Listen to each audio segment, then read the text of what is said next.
जान है ਤਾਂ ਜਹਾਨ ਹੈ। ਪ੍ਰੋਗਰਾਮ ਦੇਖ ਰਹੇ ਸਮੂਹ ਦਰਸ਼ਕਾਂ ਨੂੰ ਕੁਲਦੀਪ ਸਿੰਘ ਵੱਲੋਂ ਪਿਆਰ ਭਰੇ ਨਿੱਘੇ ਸਤਿ ਸ੍ਰੀ ਅਕਾਲ, ਦਿਲ ਦੀਆਂ ਗਹਿਰਾਈਆਂ 'ਚੋਂ ਸਵਾਗਤ ਹੈ। ਯਤਨ ਕੀਤਾ ਹੈ ਕਿ ਅੱਜ ਸਾਡੀ ਕਮਿਊਨਿਟੀ ਦੀ ਇੱਕ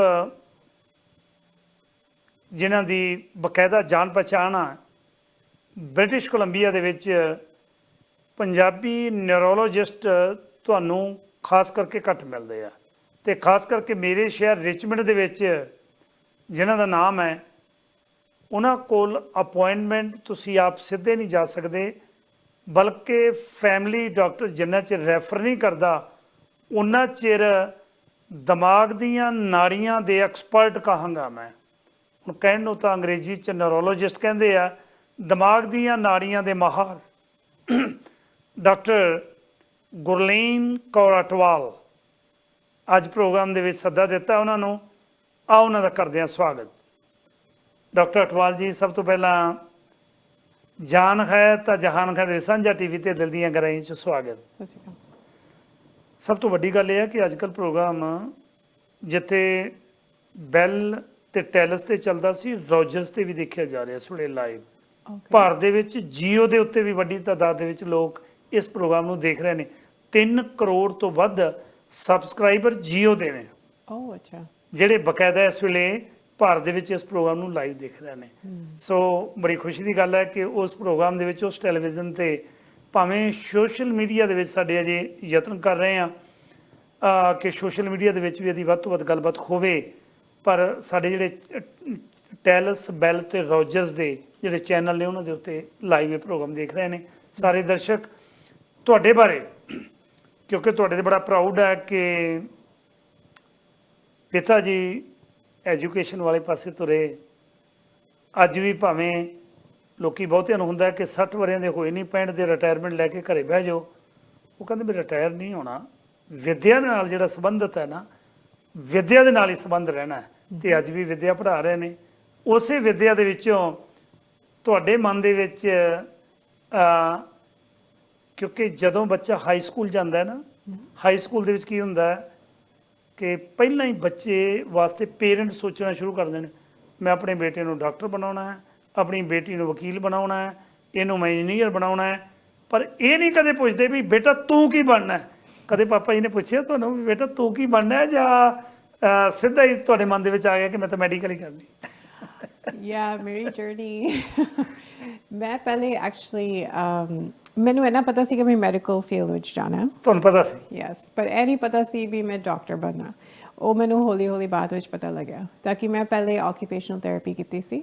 ਅੱਛਾ। ਸੋ ਉਹ ਰਿਹੈਬਿਲਿਟੇਸ਼ਨ ਕੀਤੀ ਸੀ। ਸੋ ਉਸ ਤੋਂ ਬਾਅਦ ਫਿਰ ਮੈਂ ਡਾਕਟਰਸ ਨਾਲ ਕੰਮ ਕੀਤਾ ਵਿੰਕਰ ਹਸਪੀਟਲ। ਫਿਰ ਮੇਰਾ ਮਨ ਬਦਲ ਗਿਆ ਵੀ ਮੈਂ ਡਾਕਟਰ ਕਰਨਾ, ਮੈਂ ਆਪ ਡਾਕਟਰ ਬਣਨਾ। ਤੇ ਹੁਣ ਫਿਰ ਡਾਕਟਰ ਵੀ ਉਹ ਬਣੇ ਜਿਹੜੇ ਦਿਮਾਗ ਦੀਆਂ ਨਸਾਂ ਨੂੰ ਪੜ੍ਹਦੇ ਆ, ਜਿਹੜੇ ਦਿਮਾਗ ਦੀਆਂ ਨਾੜੀਆਂ ਨੂੰ ਜਾਣਦੇ ਆ ਕਿ ਅੰਦਰ ਚੱਲ ਕੀ ਰਿਹਾ। ਕਈ ਵਾਰੀ ਡਾਕਟਰ ਗੁਰਲੀਨ ਜੀ ਇਹ ਹੋ ਜਾਂਦਾ ਕਿ ਬਹੁਤੇ ਲੋਕਾਂ ਨੂੰ ਆਮ ਕਰਕੇ ਦੇਖੀਦਾ, ਮੈਂ ਇੱਕ ਦੋ ਸੱਜਣਾਂ ਨੂੰ ਜਾਣਦਾ ਵੀ ਹੈਗਾ ਬੜਾ ਨੇੜਿਓਂ, ਸਾਹਮਣੇ ਬੈਠੇ ਨਾਲ ਬੈਠੀ ਹੈ ਬੇਟੀ, ਉਹਨੂੰ ਇਹ ਨਹੀਂ ਪਤਾ ਮੇਰੀ ਬੇਟੀ ਬੈਠੀ ਆ। ਦਿਮਾਗ ਦੇ ਵਿੱਚੋਂ ਪੰਜਾਬੀ 'ਚ ਕਹਿੰਦੇ ਨੇ ਵੀ ਨਿਕਲ ਗਈ, ਪੰਜਾਬੀ ਦੀ ਕਹਿੰਦੇ ਵੀ ਦਿਮਾਗ 'ਚੋਂ ਨਿਕਲ ਗਈ, ਪਤਾ ਨਹੀਂ ਲੱਗ ਰਿਹਾ ਉਹਨੂੰ ਕੀ ਆ। ਮੈਂ ਆਪ ਆਪਣੇ ਅੱਖਾਂ ਦੇ ਸਾਹਮਣੇ ਕੰਨਾਂ ਦੇ ਨਾਲ ਸੁਣਿਆ ਬੇਟੀ ਨੂੰ, would you like to marry me. ਮੈਂ ਦੇਖਿਆ, ਮੈਂ ਹੈਰਾਨ, ਅਤੇ ਬੇਟੀ ਉਹਨੂੰ ਹੱਗ ਕਰ ਰਹੀ ਹੈ, ਪਾਪਾ how are you doing, how are you doing. ਇਹ ਕੀ ਚੀਜ਼ ਹੈ ਕਿ ਬੰਦੇ ਦੇ ਦਿਮਾਗ ਦੇ ਵਿੱਚ ਜਿਹਨੇ ਸਾਰੀ ਉਮਰ ਉਸ ਬੱਚੇ ਨੂੰ ਪਾਲਿਆ ਹੋਵੇ, ਉਹਨੂੰ ਪਤਾ ਹੀ ਨਹੀਂ ਕਿ ਮੇਰਾ ਬੱਚਾ ਸਾਹਮਣੇ ਬੈਠਾ ਹੈ। ਕਿਹੜੀ ਬਿਮਾਰੀ ਹੈ ਦਿਮਾਗ ਦੇ ਵਿੱਚ ਉਹ ਜਿਹਦੇ ਨਾਲ ਇਸ ਤਰ੍ਹਾਂ ਦੇ ਹਾਲਾਤ ਬਣ ਜਾਂਦੇ ਆ? So, unfortunately, it's dementia. Dementia. Dementia comes under another category of neurodegenerative syndrome. ਇਹਦਾ ਮਤਲਬ ਹੁੰਦਾ ਵੀ ਤੁਹਾਡੀ ਜਿਹੜੀ ਬ੍ਰੇਨ ਹੈਗੀ ਆ, ਕਈ ਪਾਰਟਸ ਤੇ ਬ੍ਰੇਨ ਵਿੱਚ ਹੌਲੀ ਹੌਲੀ ਸ਼ਰਿੰਕ ਹੋ ਰਿਹਾ, ਮਤਲਬ ਖਤਮ ਹੋ ਰਿਹਾ। ਸੋ ਉਹ ਫਿਰ ਡਿਮੈਂਸ਼ੀਆ ਹੋ ਸਕਦਾ। ਯੂਜੂਅਲੀ ਜਦੋਂ ਅਸੀਂ ਵੱਡੇ ਹੁੰਦੇ ਹਾਂ ਥੋੜ੍ਹੀ ਜਿਹੀ ਚੇਂਜਸ ਤਾਂ ਆਉਂਦੀਆਂ ਨੇ ਬ੍ਰੇਨ 'ਤੇ, ਪਰ ਅਗਰ ਚੇਂਜਸ ਜ਼ਿਆਦਾ ਹੋ ਜਾਣ ਤੇ ਫਿਰ ਪੇਸ਼ੈਂਟਸ ਨੂੰ ਡਿਮੈਂਸ਼ੀਆ ਹੋ ਸਕਦਾ। ਸੋ ਚੇਂਜਸ ਮਤਲਬ ਬ੍ਰੇਨ ਥੋੜ੍ਹਾ ਜਿਹਾ ਸ਼ਰਿੰਕ ਹੋ ਵੀ ਜਾਵੇ, ਜਿਹੜੇ ਬ੍ਰੇਨ ਕਈ ਪਾਰਟਸ ਹੈਗੇ ਬ੍ਰੇਨ ਵਿੱਚ ਉਹਨਾਂ ਨੂੰ ਸੈਲਸ ਕਹਿੰਦੇ ਆ। ਸਾਰੀ body, or whole body is made up of cells. So ਜਿਹੜੇ ਬ੍ਰੇਨ ਦੇ ਸੈਲਸ ਹੈਗੇ ਆ ਉਹਨਾਂ ਦੇ ਆਪਣੇ ਸੈਲਸ ਹੁੰਦੇ ਆ, ਉਹਨੂੰ ਨਿਊਰੋਨਸ ਕਹਿੰਦੇ ਆ। ਸੋ ਉਹ ਫਿਰ ਹੌਲੀ ਹੌਲੀ they slowly die. They die. Shrink ਹੋਣੀ ਸ਼ੁਰੂ ਹੋ ਜਾਂਦੀ ਹੈ। They just die. And they die because we don't know exactly how this is all happening, but we think that there's proteins in our brain that are being deposited, to an excessive amount. Okay. ਜ਼ਿਆਦਾ ਮਾਤਰਾ 'ਚ ਹੋ ਜਾਂਦਾ। ਜ਼ਿਆਦਾ, ਹਾਂਜੀ। ਤੇ ਅਗਰ ਉਹ ਜ਼ਿਆਦਾ ਹੋ ਜਾਣ ਫਿਰ ਉਹਦੇ ਨਾਲ ਡਿਮੈਂਸ਼ੀਆ ਜਿਹੜੀ ਸਾਡੀ ਸੋਚ ਹੈ ਹੋ ਸਕਦੀ ਹੈ। ਸੋ ਦ ਕਾਮਨ ਵਨ ਜੇ ਸਾਰਿਆਂ ਨੂੰ ਪਤਾ ਹੈਗਾ ਇਜ਼ ਆਲਜ਼ਾਈਮਰਸ।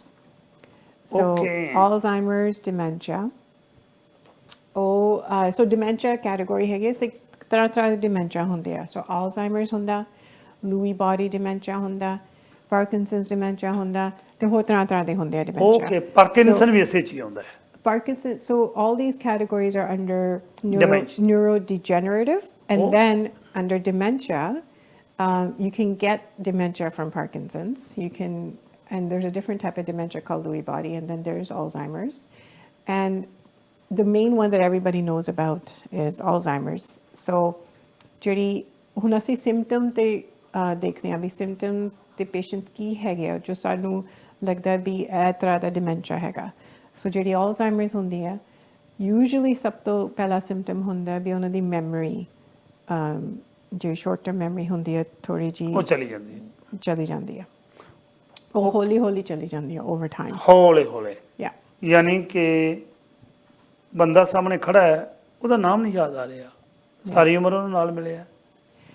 ਸੋ ਜਿਹੜੀ ਲੌਂਗ ਟਰਮ ਮੈਮਰੀ ਹੁੰਦੀ ਹੈ ਉਹ ਪਹਿਲੇ ਠੀਕ ਰਹਿੰਦੀ ਹੈ, ਪਰ ਐਜ਼ ਦ ਡਿਜ਼ੀਜ਼ ਪ੍ਰੋਗਰੈਸਿਸ ਉਹ ਵੀ ਫਿਰ ਹੌਲੀ ਹੌਲੀ ਜਾ ਸਕਦੀ ਹੈ। ਸੋ ਫॉर ਐਗਜ਼ਾਮਪਲ ਪਹਿਲੇ ਤਾਂ ਸ਼ੁਰੂ ਤੋਂ short term memory, long term memory ਤਾਂ ਠੀਕ ਰਹਿਣੀ ਹੈ, ਇਸ ਕਰਕੇ maybe he recognizes his daughter, maybe he thinks that the daughter is still maybe 1 or 2 and not 25, for example. Right? So that's his long term memory, or long term memory ਉਹਦੀ ਠੀਕ ਹੈ। ਪਰ short term memory ਮਤਲਬ 2 ਸਾਲ ਕੀ ਹੋਇਆ, 3 ਸਾਲ ਪਹਿਲਾਂ ਕੀ ਹੋਇਆ ਉਹ ਹੋ ਸਕਦਾ ਨਾ ਯਾਦ ਰਵੇ। ਓਕੇ, ਸੋ ਇਹਦਾ ਮਤਲਬ ਹੈ ਕਿ ਜਿਹੜੀਆਂ ਪੁਰਾਣੀਆਂ ਚੀਜ਼ਾਂ ਨੇ ਹੌਲੇ ਹੌਲੇ ਜਿਹੜੀ ਅੰਦਰ ਸਾਡੇ ਚਿਪ ਲੱਗੀ ਹੋਈ ਹੈ, ਜਿਵੇਂ ਕੰਪਿਊਟਰ ਹੈ ਇਹਦੇ ਵਿੱਚ ਜਿਹੜੀ ਚਿਪ ਹੈ ਇਹਦੇ ਵਿੱਚੋਂ ਮੈਮਰੀ ਹੌਲੇ ਹੌਲੇ ਲਾਸ ਹੋਣੀ ਸ਼ੁਰੂ ਹੋ ਜਾਂਦੀ। ਹਾਂਜੀ, and it's type of a brain called the temporal lobe. Okay. So there's different areas in the brain. The main one that we think is affected in Alzheimer's is the temporal lobe. There's different lobes in the brain, but the main one for Alzheimer's is temporal. But that ਜਿਹੜੀ ਫਿਰ ਅਸੀਂ ਕਈ ਵਾਰੀ MRI ਕਰਨੇ ਆ, CT scan ਕਰਨੇ ਆ, ਅਸੀਂ ਦੇਖਦੇ ਹਾਂ ਵੀ ਉਹ ਬ੍ਰੇਨ ਕਿੱਥੋਂ ਦੀ ਸ਼ਰਿੰਕ ਹੋ ਰਿਹਾ, ਰਾਈਟ। ਕਈ ਵਾਰੀ ਸ਼ੁਰੂਆਤ ਹੁੰਦੀ ਆ, CT MRI ਜ਼ਿਆਦਾ ਕੁਝ ਦੱਸਦਾ ਨਹੀਂ, but ਜਦ the disease advance ਹੋਈ, like as the disease progresses, sometimes you can find it in the MRI, for example, that part of the brain is shrinking over time. So MRI ਦੇ ਵਿੱਚ ਪਤਾ ਲੱਗ ਜਾਂਦਾ ਕਿ ਬ੍ਰੇਨ ਹੈ shrink ਹੋ ਰਿਹਾ over time. ਪਹਿਲੇ ਸ਼ੁਰੂ ਵਿੱਚ ਨਹੀਂ ਲੱਗਦਾ, ਤੇ ਜਦ ਡਿਜ਼ੀਜ਼ ਸ਼ੁਰੂ ਹੁੰਦੀ ਹੈ ਪਹਿਲੇ ਕਈ ਵਾਰੀ ਨਹੀਂ ਪਤਾ ਲੱਗਦਾ। ਓਕੇ, ਪਰ ਬਾਅਦ ਵਿੱਚ ਜਦ ਐਡਵਾਂਸ ਹੋ ਗਈ ਹੋਵੇ ਜਾਂ middle to advance, then you might be able to see some changes. Now ਕਈ ਸਪੈਸ਼ਲ CT ਸਕੈਨਸ ਹੁੰਦੇ ਆ ਜੋ ਕਮਿਊਨਿਟੀ 'ਚ ਨਹੀਂ ਅਵੇਲੇਬਲ ਜ਼ਿਆਦਾ ਹੈਗੇ, ਪਰ ਅਗਰ ਪੇਸ਼ੈਂਟਸ ਨੂੰ ਹੈਗਾ ਡਿਮੈਂਸ਼ੀਆ ਜਾਂ ਹੋਣ ਲੱਗਾ ਉਹ ਫਿਰ ਡਿਮੈਂਸ਼ੀਆ UBC ਡਿਮੈਂਸ਼ੀਆ ਕਲੀਨਿਕ ਜਾ ਸਕਦੇ ਆ। ਓਕੇ, ਤੇ ਡਿਮੈਂਸ਼ੀਆ ਕਲੀਨਿਕ ਦੇ ਵਿੱਚ ਕਲੀਨਿਕ, ਤੇ ਉਹਨਾਂ ਉੱਥੇ ਨਿਊਰੋਲੋਜਿਸਟ ਹੈਗੇ ਆ ਜੋ ਤੁਹਾਨੂੰ ਦੱਸ ਸਕਦੇ ਆ ਵੀ ਡਿਮੈਂਸ਼ੀਆ ਹੋ ਰਿਹਾ ਜਾਂ ਨਹੀਂ, ਤੇ ਉਹਨਾਂ ਦੇ ਸਪੈਸ਼ਲ ਸਕੈਨਸ ਵੀ ਹੁੰਦੇ ਆ ਜੋ ਦੱਸ ਸਕਦੇ ਆ ਵੀ ਕਿਹੜੀ ਬ੍ਰੇਨ ਪਾਰਟ ਵਿੱਚ ਅਫੈਕਟਡ ਹੈਗਾ। ਬ੍ਰੇਨ ਦਾ ਕਿਹੜਾ ਪਾਰਟ ਹੈ ਜਿਹੜਾ ਇਫੈਕਟਡ ਹੈ ਜਿਹਦੇ ਕਰਕੇ ਤੁਹਾਡੀ ਮੈਮਰੀ ਲਾਸ ਹੋ ਰਹੀ ਹੈ। ਯੈਸ, ਇਹੀ ਗੱਲ ਹੈ ਨਾ। ਹਾਂਜੀ ਸੋ ਜਿਹੜੀ ਮੈਮਰੀ ਲਾਸ ਜਿਵੇਂ ਟੈਂਪਰਲ ਲੋਬ ਹੈਗਾ ਉਹ ਜਿਵੇਂ ਜ਼ਿਕਰ ਕਰਦੀ ਸੀ ਉਹ ਫਿਰ ਇੱਕ ਸਪੈਸ਼ਲ ਇਮੇਜਿੰਗ ਹੁੰਦੀ ਆ ਜੋ ਡਿਮੈਂਸ਼ੀਆ ਕਲੀਨਿਕ ਕਰ ਸਕਦੇ ਆ ਉਹ ਫਿਰ ਉਹਦੇ ਨਾਲ ਫਿਰ ਡਿਮੈਂਸ਼ੀਆ ਕਲੀਨਿਕ ਦੇ ਵਿੱਚ ਕਰ ਸਕਦੇ ਹੋ ਯਾ ਉਹ ਫਿਰ ਲਾਈਕ ਉਹ ਪੇਸ਼ੈਂਟਸ ਨੂੰ ਲਿਖ ਸਕਦੇ ਆ through the dementia clinic they can get the imaging done but ਉਹਦੇ ਨਾਲ ਇਮੇਜਿੰਗ ਹੋਏ ਹੀ ਨਾ ਹੋਵੇ that's a separate thing ताकि अगर जो शक हैगा भी Alzheimer शुरू हो रहा है imaging just helps but it doesn't अगर डॉक्टर्स काफ़ी ज़्यादा शक हैगा भी Alzheimer शुरू हो रहा है फिर वो कई टेस्ट उन्होंने करने पैंदे आ लाइक एक स्क्रीनिंग टेस्ट होंदा ਉਹਨੂੰ ਮੌਕਾ ਕਹਿੰਦੇ ਆ ਜਾਂ MMSE ਕਹਿੰਦੇ ਆ this is just a basic screening test it just tells you okay is there something going on or not but the dementia clinic on that I did my training in Ontario but they had like neuropsych the full neuropsych assessment it can take 2 hours to see be ਉਹ ਦੇਖ ਸਕਦੇ ਆ ਵੀ ਤੁਸੀਂ ਕਿੱਥੇ ਕਿਹੜੀ brain part which is affected if it is affected okay so ਇਹਦੇ ਵਿੱਚ ਜਿਹੜਾ ਡਿਮੈਂਸ਼ੀਆ ਕਲੀਨਿਕ ਦੇ ਵਿੱਚ ਸਾਰੇ ਚੈੱਕ ਹੁੰਦੇ ਆ ਕਿ ਜਦੋਂ ਨਿਊਰੋਲੋਜਿਸਟ ਕੋਲ ਕੋਈ ਪੇਸ਼ੈਂਟ ਜਾਂਦਾ ਹੈ ਉਹ ਵੀ ਪਹਿਲਾਂ ਚੈੱਕ ਕਰ ਸਕਦੇ ਆ ਕਿ ਕੀ ਪ੍ਰੋਬਲਮ ਆ ਰਹੀ ਹੈ ਡਿਮੈਂਸ਼ੀਆ ਬਾਰੇ ਯਾ ਸਕਰੀਨਿੰਗ ਟੈਸਟ ਕਰ ਸਕਦੇ ਆ ਨਿਊਰੋਲੋਜਿਸਟ ਵੀ ਕਰ ਸਕਦੇ ਆ ਫੈਮਿਲੀ ਡਾਕਟਰਸ ਵੀ ਕਰ ਸਕਦੇ ਆ ਓਕੇ ਉਹ ਸਕਰੀਨਿੰਗ ਟੈਸਟ ਹੁੰਦਾ ਬੇਸਿਕ ਹੁੰਦਾ ਤੇ ਜਿਹੜੀ ਇਨ ਡੈਪਥ ਟੈਸਟਿੰਗ ਹੁੰਦੀ ਹੈ ਉਹ ਸਿਰ ਡਿਮੈਂਸ਼ੀਆ ਕਲੀਨਿਕ ਜ਼ਿਆਦਾ ਹੁੰਦੀ ਹੈ ਓਕੇ ਇਹਦੇ ਵਿੱਚ ਇੱਕ ਤਾਂ ਹੋ ਗਿਆ ਤੁਹਾਡੀ ਮੈਮਰੀ ਲਾਸ ਹੋ ਜਾਂਦੀ ਹੈ ਹੋਰ ਮੈਨੂੰ ਚੇਤੇ ਹੈ ਪਿਛਲੀ ਵਾਰੀ ਤੁਸੀਂ ਮੈਨੂੰ ਸ਼ੋਅ ਕੀਤਾ ਸੀ ਇੱਕ ਸਟ੍ਰੋਕ ਦੇ ਉੱਤੇ ਸਟ੍ਰੋਕ ਦੇ ਨਾਲ ਵੀ ਇਫੈਕਟ ਪੈਂਦਾ ਡਿਮੈਂਸ਼ੀਆ ਦੇ ਉੱਤੇ ਕਈ ਵਾਰੀ ਯਾ ਸੋ ਇੱਕ ਹੋਰ ਤਰ੍ਹਾਂ ਦਾ ਡਿਮੈਂਸ਼ੀਆ ਹੁੰਦਾ ਉਹਨੂੰ ਵੈਸਕੂਲਰ ਡਿਮੈਂਸ਼ੀਆ ਕਹਿੰਦੇ ਆ ਓਕੇ ਸੋ ਉਹਦਾ ਮਤਲਬ ਹੁੰਦਾ ਬਈ ਜਿਹੜੇ ਅਗੇਨ ਜਿਹੜੇ ਰਿਸਕ ਫੈਕਟਰਸ ਹੈਗੇ ਆ ਡਾਇਬੀਟੀਜ਼ ਬਲੱਡ ਪ੍ਰੈਸ਼ਰ ਕੋਲੈਸਟਰੋਲ ਉਹ ਤੁਹਾਡੀ ਬ੍ਰੇਨ ਦੀ ਨਾੜੀਆਂ ਵਿੱਚ ਬਹੁਤ ਜ਼ਿਆਦਾ ਅਸਰ ਕੀਤਾ ਹੋਇਆ ਤੇ ਓਵਰ ਟਾਈਮ ਉਹਦੇ ਨਾਲ ਡਿਮੈਂਸ਼ੀਆ ਸ਼ੁਰੂ ਹੋ ਸਕਦਾ ਯਾ ਮਤਲਬ ਉਹ ਵੀ ਥੋੜਾ ਜਿਹਾ ਡਿਮੈਂਸ਼ੀਆ ਡਿਫਰੈਂਟ ਹੁੰਦਾ ਵੀ ਇਸ ਤਰ੍ਹਾਂ ਦਾ ਡਿਮੈਂਸ਼ੀਆ ਹੁੰਦਾ ਵੀ ਤੁਹਾਨੂੰ ਥੋੜਾ you might forget a little bit and then you might be stable for a little bit and then you will start forgetting again and stable it's like a step wise okay ਜਿਹੜਾ Alzheimer's ਹੁੰਦਾ ਉਹ linear ਹੁੰਦਾ ਮਤਲਬ progressively ਕੱਟੀ ਜਾਂਦਾ over time okay ਆ ਤੁਸੀਂ Alzheimer ਦਾ ਵੀ ਜ਼ਿਕਰ ਕਰਤਾ what is the difference ਦੋਨਾਂ ਦੇ ਵਿੱਚ ਫਰਕ ਕੀ ਹੈ ਡਿਮੈਂਸ਼ੀਆ ਤੇ ਅਲਜ਼ਾਈਮਰ ਦੇ ਵਿੱਚ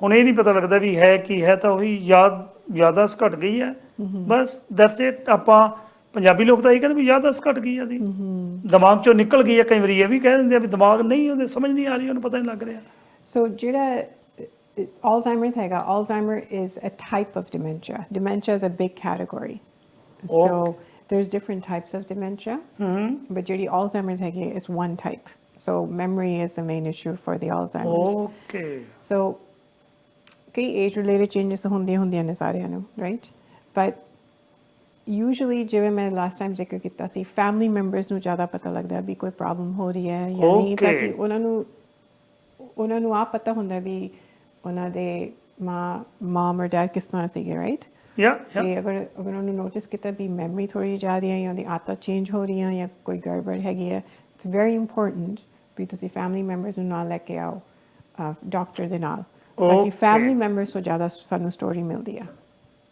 ਪੇਸ਼ੈਂਟਸ ਕੋ ਅਗਰ ਉਹਨੂੰ ਯਾਦ ਨਹੀਂ ਰਹਿੰਦਾ ਫਿਰ ਪੇਸ਼ੈਂਟ ਕੋ ਕਿਵੇਂ ਸਾਨੂੰ ਸਟੋਰੀ ਮਿਲੇਗੀ ਰਾਈਟ ਸੋ ਜਦੋਂ ਇਹਦਾ ਮਤਲਬ ਹੈ ਨਿਊਰੋਲੋਜਿਸਟ ਕੋਲ ਵੀ ਜਾਣਾ ਹੈ ਤੇ ਫੈਮਿਲੀ ਮੈਂਬਰ ਨਾਲ ਹੋਵੇ ਤਾਂ ਉਹ ਜ਼ਿਆਦਾ ਹੈਲਪਫੁਲ ਹੁੰਦਾ ਯੈਸ ਐਬਸੋਲੂਟਲੀ ਤਾਂ ਕਿ ਫਿਰ ਸਾਨੂੰ ਫੈਮਿਲੀ ਮੈਂਬਰਸ ਦੱਸ ਸਕਦੇ ਆ ਵੀ ਨਹੀਂ ਮੈਂ ਨੋਟਿਸ ਕੀਤਾ ਸੀਗਾ ਵੀ 3 ਸਾਲ ਹੋ ਗਏ 4 ਸਾਲ ਹੋ ਗਏ ਤੇ ਹੁਣ ਮੈਮਰੀ ਵਰਸ ਹੋਈ ਜਾਂਦੀ ਆ ਚੇਂਜ ਆਫ ਮੂਡ ਤੇ ਡਿਸਪੋਜੀਸ਼ਨਸ ਦੇ ਵਿੱਚ ਇਹ ਵੀ ਇਫੈਕਟ ਹੁੰਦਾ ਪਤਾ ਯਾ ਸੋ ਮੂਡ ਕਈ ਵਾਰੀ ਜਿਹੜੀ Alzheimer's ਹੁੰਦੀ ਹੈ ਪਹਿਲੇ it can present as depression but it's actually the starting or the beginning of dementia so it can present like that it doesn't mean it always but it can present like that as well but let's say somebody has Alzheimer's mood depend ਕਰਦਾ ਕਈਆਂ ਦਾ patient ਦਾ mood change ਹੋ ਸਕਦਾ ਹੈ, ਕਈ ਵਾਰੀ patient ਕਾਮ ਰਹਿੰਦੇ ਆ, ਕਈ ਵਾਰੀ ਥੋੜ੍ਹੇ ਜਿਹੇ ਅਗਰੈਸਿਵ ਹੋ ਜਾਂਦੇ ਆ,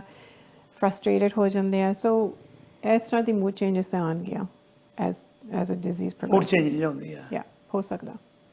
ਓਕੇ। ਤੇ ਨੀਂਦ ਦਾ ਵੀ ਫਰਕ ਹੁੰਦਾ। ਹਾਂਜੀ, ਮੈਂ ਇੱਥੇ ਆਉਣ ਲੱਗਾ ਸੀ ਵੀ ਨੀਂਦ ਇਫੈਕਟ ਕਰਦੀ ਹੈ ਬਕਾਇਦਾ। ਇਫੈਕਟ ਮਤਲਬ ਜਦ ਉਹਨਾਂ ਨੂੰ ਹੁੰਦਾ ਕਈ ਵਾਰੀ ਰਾਤੀ ਜਾਗਦੇ ਆ, ਦਿਨ ਵਿੱਚ ਕਈ ਵਾਰੀ ਸੋ ਜਾਂਦੇ ਆ, ਸੋ ਉਹਨਾਂ ਦਾ ਟਾਈਮ ਲਾਈਨ ਕਈ ਵਾਰੀ ਰਿਵਰਸ ਹੋ ਜਾਂਦਾ ਜਾਂ ਟਾਈਮ ਲਾਈਨ ਚੇਂਜ ਹੋ ਜਾਂਦਾ ਫॉर ਸਲੀਪ। ਪਰ ਜਿਹੜੀ ਨੀਂਦ ਦੀ ਗੱਲ ਹੈਗੀ ਆ, ਕਿਸੇ ਨੂੰ ਡਾਇਗਨੋਸ ਕਰਨ ਤੋਂ ਪਹਿਲਾਂ, ਯਾਦਾਸ਼ਤ ਨੂੰ ਡਾਇਗਨੋਸ ਕਰਨ ਪਹਿਲਾਂ, ਜਿਵੇਂ ਪਹਿਲੇ ਜ਼ਿਕਰ ਕੀਤਾ ਸੀ, you have to make sure there is no reversible causes. So ਇੱਕ ਹੁੰਦੀ ਹੈ ਸਲੀਪ ਐਪਨੀਆ। ਸੋ ਜਿਹੜੇ ਪੇਸ਼ੈਂਟਸ ਨੂੰ ਸਲੀਪ ਐਪਨੀਆ ਹੈਗਾ ਅਤੇ ਉਹਨਾਂ ਨੂੰ ਟਰੀਟਮੈਂਟ ਨਹੀਂ ਮਿਲਦੀ, ਮਤਲਬ ਟਰੀਟ ਨਹੀਂ ਕਰਦੇ ਪਏ ਆਪਣੇ ਸਲੀਪ ਐਪਨੀਆ ਨੂੰ, ਤੁਸੀਂ ਉਹ ਪੇਸ਼ੈਂਟਸ ਨੂੰ ਫਿਰ ਉਹਨਾਂ ਦੇ ਦਿਮਾਗ ਥੱਕਿਆ ਰਹਿੰਦਾ, ਫਿਰ ਆਪ ਉਹਨਾਂ ਨੂੰ ਲੱਗਦਾ ਵੀ ਮੈਮਰੀ ਉਹਨਾਂ ਦੀ ਠੀਕ ਨਹੀਂ ਹੈਗੀ, ਵੀ ਉਹਨਾਂ ਦੀ ਕੌਨਸਨਟ੍ਰੇਸ਼ਨ ਡਿਫਿਕਲਟੀ ਹੁੰਦੀ ਆ। ਸੋ ਜਦ ਵੀ ਅਗਰ ਤੁਹਾਨੂੰ ਲੱਗੇ ਤੁਹਾਡੇ your family or friends, you're worried about memory, always make sure that you go to your family doctor first and get checked other things before you diagnose anybody with dementia. Okay. So sleep apnea, screen for sleep apnea. If they snore, if they're very tired during the day, if they're sleepy during the day, screen for those things. And let's say they have sleep apnea. Man lo na sleep apnea hai. Okay. ਉਹਨਾਂ treatment ਉਹਨਾਂ ਨੂੰ ਮਿਲ ਗਿਆ, ਫਿਰ ਉਹ ਬਿਲਕੁਲ ਉਸ ਤੋਂ ਬਾਅਦ ਮਤਲਬ ਠੀਕ ਹੋ ਜਾਂਦੇ ਆ, ਫਿਰ ਡਿਮੈਂਸ਼ੀਆ ਨਹੀਂ ਅਸੀਂ ਕਹਿ ਸਕਦੇ ਹੈਗਾ। ਪਰ ਬਹੁਤੇ ਲੋਕ ਡੇ ਟਾਈਮ ਦੇ ਵਿੱਚ ਨੈਪ ਜੇ ਲੈਂਦੇ ਆ, ਤੁਹਾਨੂੰ ਗੱਲ ਲੱਗਦਾ ਕਿ ਸਲੀਪ ਐਪਨੀਆ ਦੀ ਕੋਈ ਪ੍ਰੋਬਲਮ ਹੋ ਸਕਦੀ ਹੈ? They should get tested.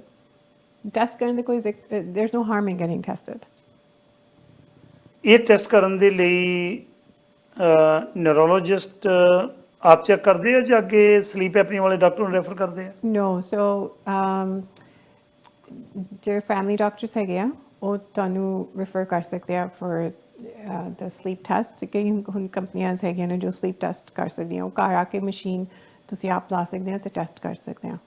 ਅਤੇ ਅਗਰ ਕੋਈ ਪ੍ਰੋਬਲਮ ਹੈਗੀ ਆ ਫਿਰ ਫੈਮਿਲੀ ਡਾਕਟਰਸ ਫਿਰ ਪੇਸ਼ੈਂਟਸ ਨੂੰ ਸਲੀਪ ਸਪੈਸ਼ਲਿਸਟ ਤੋਂ ਰੈਫਰ ਕਰ ਸਕਦੇ ਆ। ਫਿਰ ਸਲੀਪ ਸਪੈਸ਼ਲਿਸਟ ਕੋਲ ਜਾਂਦੇ ਆ? Yes, they should be. I don't know if they do. ਹਾਂਜੀ ਹਾਂਜੀ। ਫਿਰ ਉਹ ਚੈੱਕ ਕਰਦਾ ਹੈ ਕਿ ਸਲੀਪ ਐਪਨੀਆ ਹੈ, ਯੂ ਹੈਵ ਟੂ। ਘੁਰਾੜੇ ਮਾਰਨ ਦੀ ਗੱਲ ਹੈ, ਘੁਰਾੜੇ ਤਾਂ ਤਕਰੀਬਨ 90% ਲੋਕ ਮਾਰਦੇ ਆ। Then they're probably not diagnosed, so they should get it tested. Okay. Yeah. So ਜਿਹੜੇ ਸਲੀਪ ਸਪੈਸ਼ਲਿਸਟ ਕੋਲ ਜਾਂਦੇ ਆ ਫਿਰ ਉਹ ਹੋਰ ਟੈਸਟਿੰਗ ਕਰ ਸਕਦੇ ਆ ਲੈਬ ਵਿੱਚ, ਚੰਗੀ ਤਰ੍ਹਾਂ ਵੀ ਆਕਸੀਜਨ ਪਾਉਂਦੇ ਆ, they put a lot of things on you. And then you can, and then they can test to see if you have sleep apnea. What sleep apnea is that you're not getting enough oxygen to the brain. So they can test, they can look at the oxygen levels while you're sleeping. Okay. So ਉਸ ਤੋਂ ਬਾਅਦ ਫਿਰ sleep specialist ਉਹ test ਨੂੰ ਫਿਰ assess ਕਰਦੇ ਆ ਤੇ evaluate ਕਰਦੇ ਆ, ਫਿਰ ਉਸ ਤੋਂ ਬਾਅਦ ਪੇਸ਼ੈਂਟਸ ਨੂੰ ਦੱਸਦੇ ਆ ਵੀ sleep apnea ਹੈਗਾ ਜਾਂ ਨਹੀਂ। ਅਗਰ ਹੈਗਾ ਫਿਰ ਮਸ਼ੀਨ ਯੂਜ਼ ਕਰੋ ਤੇ ਫਿਰ ਉਹਦੇ ਨਾਲ ਬੰਦਾ ਹੋ ਸਕਦਾ ਠੀਕ ਵੀ ਹੋ ਜਾਵੇ। ਇਹ ਤਾਂ ਤੁਸੀਂ ਬੜਾ ਵਧੀਆ ਡਾਕਟਰ ਸਾਹਿਬ ਦੱਸਤਾ ਕਿ ਕੀ ਸਿੰਪਟਮ ਨੇ, ਆਪਾਂ ਉਸ ਤੋਂ ਬਾਅਦ ਕਰਨਾ ਕੀ ਹੈ, ਕਿਵੇਂ ਤੋਂ ਬਚਾਓ ਕਰਨਾ ਹੈ, ਹੁੰਦਾ ਕਿਉਂ ਹੈ, ਰੀਜ਼ਨ ਕੀ ਹੈ ਇਹਦਾ? There might B some reason ਜਿਹਦੇ ਕਰਕੇ ਤੁਹਾਡੀ ਮੈਮਰੀ ਲਾਸ ਹੋ ਰਹੀ ਹੈ, ਜਿਹਦੇ ਕਰਕੇ ਤੁਹਾਡਾ ਚੇਤਾ ਤੁਹਾਨੂੰ ਨਹੀਂ ਆ ਰਿਹਾ ਕਿ ਮੈਂ ਕੀਤਾ ਕੀ ਹੈ। ਇਹ ਕਿਉਂ ਹੁੰਦਾ? ਹਾਲੇ ਤਾਂ ਖੋਜ ਚੱਲਦੀ ਪਈ ਹੈ, ਰਿਸਰਚ ਚੱਲ ਰਹੀ ਹੈ। ਹਾਂਜੀ, ਪਰ ਸਾਨੂੰ ਇੰਨਾ ਪਤਾ ਹੈ ਵੀ ਪ੍ਰੋਟੀਨਸ ਦਿਮਾਗ ਵਿੱਚ ਪੈ ਜਾਂਦੀਆਂ ਅਤੇ ਇਹ ਜੋ ਦਿਮਾਗ ਵਿੱਚ ਪੈਂਦੀਆਂ ਨੇ, ਜ਼ਿਆਦਾ ਪੈਂਦੀਆਂ ਨੇ, ਫਿਰ ਉਹਦੇ ਨਾਲ ਪ੍ਰੋਬਲਮ ਆ ਸਕਦੀ ਹੈ। ਪਰ ਕਿਉਂ ਜ਼ਿਆਦਾ ਪੈਂਦੀਆਂ ਨੇ ਉਹ ਹਾਲੇ ਖੋਜ ਕਰਦੇ ਪਏ ਹਾਂ। ਸੋ ਪ੍ਰੀਵੈਂਸ਼ਨ ਕਿਵੇਂ ਕਰੀਏ, ਹਾਲੇ ਬਸ ਇਹੀ ਦੱਸ ਸਕਦੇ ਹਾਂ ਵੀ brain health, take care of your brain. What does that mean? Exercise brain ਦੀ? No, I mean, ਮੈਂ ਵੀ ਤਾਂ ਕਹਿਆ ਵੀ ਬ੍ਰੇਨ ਦੀ ਕਿਵੇਂ ਐਕਸਰਸਾਈਜ਼, ਕਿਹੜਾ ਜਿਮ ਹੈ ਹੋ ਜਾ? You're right. You can exercise physically, but also keep your brain active. Okay. So play games, socialize, interactive. ਬਹੁਤੇ ਲੋਕ ਕੁਇਜ਼ ਵਗੈਰਾ ਕਰਦੇ ਰਹਿੰਦੇ ਸਾਰਾ ਦਿਨ। That's good. Puzzles. Keep your mind active. Those are good. Those are good, I'm sure. Diet, right? Mediterranean diet, I keep on going back to that. So, and keep your lifestyle as healthy as possible, sleeping properly, sleep ਜ਼ਰੂਰੀ ਹੈ। Yeah, I mean, these are just things that we can say overall good for life, overall good for preventing other diseases as well. But brain health is important, I think. Like I said, ਹਾਲੇ ਸਾਨੂੰ ਪਤਾ ਨਹੀਂ ਵੀ ਇਹ ਪੂਰਾ ਪਤਾ ਨਹੀਂ ਵੀ proteins ਕਿਉਂ ਦਿਮਾਗ ਵਿੱਚ ਪੈਂਦੀਆਂ, ਪਰ ਇੰਨਾ ਪਤਾ ਵੀ at least you can do these things that are under your control to help you in the future in your life. ਕਿਤੇ ਡਾਕਟਰ ਸਾਹਿਬ ਮਨ ਦੇ ਅੰਦਰ ਜਿਹੜੇ ਨੈਗੇਟਿਵ ਥਾਟਸ ਆਉਂਦੇ ਨੇ ਉਹ ਤਾਂ ਨਹੀਂ ਇਹਦੇ ਪਾਸੇ ਲੈ ਕੇ ਜਾਂਦੇ? ਜੇ ਪੋਜ਼ਿਟਿਵ ਥਾਟਸ ਹੋਣ ਆਲਵੇਜ਼, ਜਿਵੇਂ ਚੜ੍ਹਦੀ ਕਲਾ ਜਿਹਨੂੰ ਅਸੀਂ ਕਹਿੰਦੇ ਆ, ਆਲਵੇਜ਼ ਵਿਅਕਤੀ ਹੈ ਹੀ ਚੜ੍ਹਦੀ ਕਲਾ 'ਚ, ਆਲਵੇਜ਼ ਹੈਪੀ ਹੈ, ਖੁਸ਼ ਹੈ। ਤੇ ਜੇ ਦੂਜੇ ਪਾਸੇ ਦੇਖੀਏ ਤੇ ਸਾਰਾ ਦਿਨ ਦਿਮਾਗ ਦੇ ਵਿੱਚ ਕੋਈ ਨਾ ਕੋਈ ਨੈਗੇਟਿਵਿਟੀ ਆਉਂਦੀ ਰਹਿੰਦੀ ਹੈ, ਉਹ ਵੀ ਇਫੈਕਟ ਕਰਦੀ ਹੈ? I'm not sure. I'm sure it does in some way, in an indirect way. ਵੀ ਅਗਰ ਤੁਸੀਂ ਨੈਗੇਟਿਵ ਥਾਟ ਸੋਚਦੇ ਆ, ਠੀਕ ਤਰ੍ਹਾਂ ਫਿਰ ਸੌਂਦੇ ਵੀ ਨਹੀਂ ਹੋਵੋਗੇ, ਰਾਈਟ? ਠੀਕ ਤਰ੍ਹਾਂ ਖਾਂਦੇ ਪੀਂਦੇ ਵੀ ਨਹੀਂ ਹੋਵੋਗੇ, ਐਕਸਰਸਾਈਜ਼ ਨਹੀਂ ਕਰੋਗੇ, you're not going to be socializing, you're not going to be doing all those other things. So it probably does have an effect in that sense. Okay. ਸੋ ਇਹਦੇ ਲਈ ਬੜਾ ਵਧੀਆ ਤੁਸੀਂ ਜ਼ਿਕਰ ਕੀਤਾ। ਘੱਟੋ ਘੱਟ ਸਾਡੇ ਜਿਹੜੇ ਦਰਸ਼ਕ ਦੁਨੀਆ ਭਰ ਦੇ ਵਿੱਚ ਦੇਖ ਰਹੇ ਨੇ, ਉਹਨਾਂ ਨੂੰ ਇਸ ਗੱਲ ਦਾ ਜ਼ਰੂਰ ਗਿਆਨ ਹੋ ਗਿਆ ਕਿ ਅਲਜ਼ਾਈਮਰ ਹੈ ਕੀ, ਡਿਮੈਂਸ਼ੀਆ ਹੈ ਕੀ, ਕਿਵੇਂ ਇਹ ਕੰਮ ਕਰਦਾ ਹੈ, ਕਿਵੇਂ ਸਾਡੀ ਯਾਦਦਾਸ਼ਤ ਜਾਂਦੀ ਹੈ, ਸਾਡਾ ਜਿਹੜਾ ਉੱਪਰਲੇ ਪਾਸੇ ਪੰਜਾਬੀ ਜਿਹਨੂੰ ਕਹਿੰਦੇ ਨੇ ਖੋਪੜੀ ਹੈ, ਇਹਦੇ 'ਚ ਪਿਆ ਕੀ ਕੁਛ ਹੈ। ਡਾਕਟਰ ਗੁਰਲੀਨ ਅਠਵਾਲ ਉਹਨਾਂ ਨੇ ਬਹੁਤ ਵਧੀਆ ਤਰੀਕੇ ਨਾਲ ਤੁਹਾਨੂੰ ਸਮਝਾਉਣ ਦਾ ਯਤਨ ਕੀਤਾ ਹੈ, ਅਤੇ ਮੈਨੂੰ ਉਮੀਦ ਹੈ ਕਿ ਇਹ ਤੋਂ ਤੁਸੀਂ ਜ਼ਰੂਰ ਕੁਝ ਨਾ ਕੁਝ ਲਾਹਾ ਲਿਆ ਹੋਏਗਾ। ਪਰ ਡਾਕਟਰ ਸਾਹਿਬ ਜਿਵੇਂ ਆਹ ਸਾਰੇ ਸਿੰਪਟਮ ਤੁਸੀਂ ਪਹਿਲਾਂ ਦੱਸ ਕੇ ਗਏ ਹੋ ਕਿ ਆਹ ਪ੍ਰੋਬਲਮਾਂ ਆਉਂਦੀਆਂ ਨੇ, ਇਹਦੇ ਵਾਸਤੇ ਕਿੰਨਾ ਕੁ ਆਸਾਨ ਹੈ ਤੁਹਾਡੇ ਨਾਲ ਅਪੁਆਇੰਟਮੈਂਟ ਬਣਾਉਣੀ, ਮਿਲਣਾ? ਕਿਉਂਕਿ ਜਿੰਨੇ ਵੀ ਸਪੈਸ਼ਲਿਸਟ ਨੇ ਇਹ ਤਾਂ 2-2 ਮਹੀਨੇ ਅਪੁਆਇੰਟਮੈਂਟਾਂ ਨਹੀਂ ਮਿਲਦੀਆਂ, ਬੜੀ ਮੁਸ਼ਕਿਲ ਹੈ, ਬਹੁਤ ਵੱਡੀ ਪ੍ਰੋਬਲਮ ਚੱਲ ਰਹੀ ਹੈ। ਸਪੈਸ਼ਲਿਸਟ ਕੋਲ ਬੰਦਾ ਪੇਸ਼ੈਂਟ ਹੈ ਕੋਈ ਸਿੱਧਾ ਤਾਂ ਜਾ ਹੀ ਨਹੀਂ ਸਕਦਾ, ਉਹ ਕਹਿੰਦੇ ਵੀ ਨਹੀਂ sorry we don't take directly. ਇਹ ਸਿਸਟਮ ਕਿਉਂ ਬਣਿਆ ਹੈਲਥ ਸਿਸਟਮ ਦਾ ਕਿ ਜਿਹਨੇ ਜਾਣਾ ਸਪੈਸ਼ਲਿਸਟ ਕੋਲ, ਉਹਨੂੰ ਪਤਾ ਹੈ ਕਿ ਮੈਨੂੰ ਪ੍ਰੋਬਲਮ ਆਹ ਹੋ ਰਹੀ ਹੈ, ਮੈਂ ਸਿੱਧਾ ਹੀ ਉਹਦੇ ਕੋਲ ਜਾਵਾਂ, ਫੈਮਿਲੀ ਡਾਕਟਰ ਕੋਲ? Because family doctors are very important in our system. Taki man lo specialist kalla jaan, you need one person in the healthcare to see big jehda patient hor kehde specialist te ja raha hai. Kalla Alzheimer's man lo dementia hai, kalla neurologist involved nahi hoega, psychiatrist भी involved हो सकता, sleep specialist भी involved हो सकता. So jehda family doctor हैगा, family doctor is the foundation of our health system. They're very important because ਉਹਨਾਂ ਨੂੰ patients ਬਾਰੇ ਸਾਰਾ ਕੁਝ ਪਤਾ ਹੁੰਦਾ ਵੀ ਇਸ ਪੇਸ਼ੈਂਟ ਨੇ ਇੱਥੇ ਸਪੈਸ਼ਲਿਸਟ ਗਿਆ, ਇੱਥੇ ਸਪੈਸ਼ਲਿਸਟ ਗਿਆ, so they put everything together. And specialist ਜਾਣ ਤੋਂ ਪਹਿਲਾਂ is family doctors are important to screen for things. ਮਤਲਬ ਦੇਖੋ ਵੀ ਪ੍ਰੋਬਲਮ ਹੈਗੀ ਹੈ ਵਾਕਈ ਜਾਂ ਨਹੀਂ। So ਅਗਰ ਹੈਗੀ ਹੈ ਫਿਰ family doctor refer ਕਰ ਸਕਦੇ ਆ, ਅਗਰ ਨਹੀਂ ਹੈਗੀ after doing their own assessment then you don't need to go to the specialist. Okay, ਇਹਦਾ ਮਤਲਬ ਫੈਮਿਲੀ ਡਾਕਟਰ ਅਸੈਸਮੈਂਟ ਆਪ ਵੀ ਕਰ ਲੈਂਦੇ ਆ, ਤੇ ਜੇ ਉਹਨਾਂ ਨੂੰ ਲੱਗਦਾ ਹੈ ਕਿ ਇਹਦੇ ਵਿੱਚ ਕਿਤੇ ਨਾ ਕਿਤੇ ਗੜਬੜ ਹੈ ਫਿਰ ਉਹ ਨਿਊਰੋਲੋਜਿਸਟ ਕੋਲ ਭੇਜਦੇ ਆ। ਵਾਹ ਜੀ ਵਾਹ। ਉਹ ਆਪ ਅਸੈਸਮੈਂਟਸ ਕਰ ਸਕਦੇ ਆ, ਇਹਦੇ ਵਿੱਚ ਆਪ ਕਰ ਸਕਦੇ ਆ। ਤੇ ਕਲੀਨਿਕ ਤੁਹਾਡਾ ਉੱਥੇ ਰਿਚਮੰਡ 'ਚ ਹੀ ਹੈ? ਹਾਂਜੀ, ਸੋ ਮੇਰਾ ਕਲੀਨਿਕ ਮੇਨਲੀ ਹੈਡੇਕਸ ਦਾ ਹੈਗਾ। Headaches. Hanji. So I do a lot of headache treatments. Patients who have migraines or other types of headaches. So मेरा interest ही headaches ही हैगा. Headaches. So अगर patients no load हैगी headache treatment, go to your family doctor and get referral. Now for dementia, again go to your family doctor, and if your family doctor feels that there is some issues with already problem aa rahi hai, then you can get referred to the dementia clinic or any other clinic close to where you live in BC that does dementia. ਯਾਨੀ ਕਿ ਜਿਨ੍ਹਾਂ ਲੋਕਾਂ ਨੇ ਦੁਨੀਆ ਭਰ ਦੀ ਸਿਰਦਰਦੀ ਲੈ ਰੱਖੀ ਹੈ, ਉਹਨਾਂ ਦੀ ਸਿਰਦਰਦੀ ਦੂਰ ਕਰਨ ਲਈ ਡਾਕਟਰ ਗੁਰਲੀਨ ਅਠਵਾਲ ਨੇ, ਮੈਂ ਇਹ ਕਹਿ ਸਕਦਾ। ਸਿਰਦਰਦੀ ਹੀ ਹੋ, ਸਿਰ ਦੇ ਤੁਸੀਂ ਕਿਉਂਕਿ ਦਰਦਾਂ ਦੇ ਐਕਸਪਰਟ ਹੋ, ਜਿਹੜਾ ਸਿਰ ਦੇ ਵਿੱਚ ਹੈ, ਸੋ ਉਹਦੇ ਵਾਸਤੇ ਤੁਹਾਡੀ ਜਿਹੜੀ ਸਪੈਸ਼ਲਿਟੀ ਹੈ। ਪਿੱਛੇ ਦੇਖ ਕੇ ਮੈਨੂੰ ਯਾਦ ਆਇਆ ਇੱਕ ਵਾਰੀ ਤੁਸੀਂ ਸ਼ੋਅ ਕੀਤਾ ਸੀ ਮੇਰੇ ਨਾਲ ਬੋਟੌਕਸ ਬਾਰੇ। ਹਾਂਜੀ, ਉਹ ਤੁਸੀਂ ਆਪ ਟ੍ਰੀਟ ਕਰਦੇ ਹੋ? ਯੈਸ, ਸੋ ਅਸੀਂ ਨਿਊਰੋਲੋਜਿਸਟ ਯੂਜੂਅਲੀ ਅਸੀਂ ਬੋਟੌਕਸ ਕਰ ਸਕਦੇ ਹਾਂ ਪੇਸ਼ੈਂਟਸ ਨੂੰ। ਤੁਸੀਂ ਆਪ ਖੁਦ? ਜਿਹੜੇ ਮਾਈਗ੍ਰੇਨਸ ਨੇ, ਮਾਈਗ੍ਰੇਨ ਦੇ? ਹਾਂਜੀ, only migraines, not other types of headaches. Okay. So but migraines ਕਾਫੀ ਕਾਮਨ ਹੁੰਦੇ ਆ, ਸੋ ਕਈ ਪੇਸ਼ੈਂਟਸ ਨੂੰ ਆਪ ਨਹੀਂ ਪਤਾ ਹੁੰਦਾ ਵੀ ਮੈਨੂੰ ਮਾਈਗ੍ਰੇਨ ਹੈ। ਸੋ ਜਿਹੜੇ ਅਗਰ ਇਸ ਕਰਕੇ ਮੈਂ ਕਹਿੰਦੀ ਆਪਣੇ ਫੈਮਿਲੀ ਡਾਕਟਰ ਕੋਲ ਜਾਓ। ਟ੍ਰੀਟਮੈਂਟਸ ਮਾਈਗ੍ਰੇਨ ਦੀ ਹੁਣ ਬਹੁਤ ਹੈਗੀਆਂ। ਸੋ ਤੁਹਾਨੂੰ ਕੱਲਾ ਮਤਲਬ ਪੇਸ਼ੈਂਟਸ ਪਰ ਕਹਿੰਦੇ ਕੋਈ ਨਹੀਂ ਹੋਈ ਜਾਏ ਸਿਰ ਦਰਦ ਮੈਂ ਟਾਇਲੈਨੋਲ ਖਾਵਾਂ ਐਡਵਿਲ ਖਾਵਾਂ। ਨੋ, ਟ੍ਰੀਟਮੈਂਟਸ ਬਹੁਤ ਹੈਗੀਆਂ ਨੇ। ਅਤੇ ਤੁਸੀਂ ਜਿਹੜਾ ਸਿਰ ਦਰਦ ਹੁੰਦਾ is very it can be very disabling because relationships 'ਤੇ ਵੀ ਇਫੈਕਟ ਹੁੰਦਾ, ਫੈਮਿਲੀ ਮੈਂਬਰਸ 'ਤੇ ਇਫੈਕਟ ਹੁੰਦਾ ਵੀ ਇਹ ਬਸ ਇਹ ਬੰਦਾ ਤੇ this person has a headache all the time. So I'm saying that there's a lot of treatments. Botox is one of them. It's a very well-known treatment for migraines and many other new medications that have come up. ਤੁਹਾਡਾ doctor Gurleen ਜੀ ਤੁਹਾਡਾ ਤਹਿ ਦਿਲੋਂ ਧੰਨਵਾਦ। ਤੁਸੀਂ ਬੜਾ ਕੀਮਤੀ ਸਮਾਂ ਜਿਹੜਾ ਕੱਢ ਕੇ ਸਟੂਡੀਓ ਦੇ ਵਿੱਚ ਆਏ ਹੋ ਅਤੇ ਆਉਣ ਵਾਲੇ ਸਮੇਂ 'ਚ ਫਿਰ ਤੁਹਾਡੇ ਨਾਲ ਨਵੇਂ ਵਰ੍ਹੇ ਦੇ ਵਿੱਚ ਆਪਾਂ ਗੱਲਬਾਤ ਕਰਾਂਗੇ ਕਿਉਂਕਿ 2025 ਵੀ ਆਉਣ ਵਾਲਾ ਹੈ।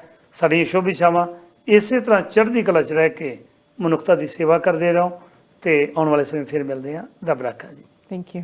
ਬਹੁਤ ਬਹੁਤ ਧੰਨਵਾਦ। ਗੂਗਲ ਕਰ ਲਿਓ, ਕਈ ਵਾਰੀ ਨਹੀਂ ਮਿਲਦਾ। ਡਾਕਟਰ ਗੁਰਲੀਨ ਅਠਵਾਲ ATHWAL ਅਟਵਾਲ ਨਹੀਂ ਹੈ, AT ਨਹੀਂ ਹੈਗਾ, TH ਹੈ। ਅਤੇ ਆਪਣੇ ਫੈਮਿਲੀ ਡਾਕਟਰ ਨੂੰ ਕਹਿ ਦਿਓ ਕਿਉਂਕਿ ਜਿੰਨਾ ਚਿਰ ਪੰਜਾਬੀ ਨੂੰ ਪੰਜਾਬੀ ਬੋਲਣ ਵਾਲਾ ਸਪੈਸ਼ਲਿਸਟ ਨਾ ਮਿਲੇ ਗੱਲ ਜੀ ਬਣਦੀ ਨਹੀਂ। ਭਾਵੇਂ ਜਿੰਨੇ ਹੀ ਅਸੀਂ ਇੱਥੇ ਪੜ੍ਹੇ ਲਿਖੇ ਹਾਂ ਸਾਨੂੰ ਇਹ ਹੁੰਦਾ ਕਿ ਪੰਜਾਬੀ ਡਾਕਟਰ ਮਿਲੇ, ਉਹਦੇ ਨਾਲ ਮਨ ਦੀ ਜਿਹੜਾ ਦੁੱਖ ਸੁੱਖ ਆ ਉਹ ਵੀ ਕਰ ਲਈਦਾ। ਇਹ ਬੜਾ ਵੱਡਾ ਸੁੱਖ ਆ। ਸੋ ਬਹੁਤ ਬਹੁਤ ਤੁਹਾਡਾ ਪ੍ਰੋਗਰਾਮ ਦੇਖਣ ਦੇ ਲਈ ਧੰਨਵਾਦ। ਉਮੀਦ ਹੈ ਕਿ ਇਹਨਾਂ ਪ੍ਰੋਗਰਾਮਾਂ ਨੂੰ ਤੁਸੀਂ ਅੱਗੇ ਆਪਣੇ ਜਿਹੜੇ ਰਿਸ਼ਤੇਦਾਰ ਸੱਜਣ ਮਿੱਤਰ ਭੈਣ ਭਰਾ ਨੇ ਉਹਨਾਂ ਨੂੰ ਭੇਜੋਗੇ ਕਿਉਂਕਿ ਸਾਡਾ YouTube ਚੈਨਲ ਅਜੇ ਨਵਾਂ ਹੈ। ਇਹਨੂੰ ਸਬਸਕ੍ਰਾਈਬ ਕਰਨਾ ਬਿਲਕੁਲ ਨਾ ਭੁੱਲਿਓ ਤਾਂ ਜੋ ਆਉਣ ਵਾਲੇ ਸਮੇਂ 'ਚ ਜਿਹੜੀਆਂ ਵੀ ਰਿਕਾਰਡਿੰਗ ਸਿਹਤ ਸੰਬੰਧੀ ਨੇ ਉਹ ਤੁਹਾਡੇ ਤੱਕ ਅੱਗੇ ਪਹੁੰਚ ਸਕਣ। ਤੁਹਾਡਾ ਸਾਰਿਆਂ ਦਾ ਤਹਿ ਦਿਲੋਂ ਧੰਨਵਾਦ। ਅਗਲਾ ਪ੍ਰੋਗਰਾਮ ਲੈ ਕੇ ਫਿਰ ਹਾਜ਼ਰ ਹੋਵਾਂਗਾ। ਤਦ ਤੱਕ ਲਈ ਰੱਬ ਰਾਖਾ ਜੀ।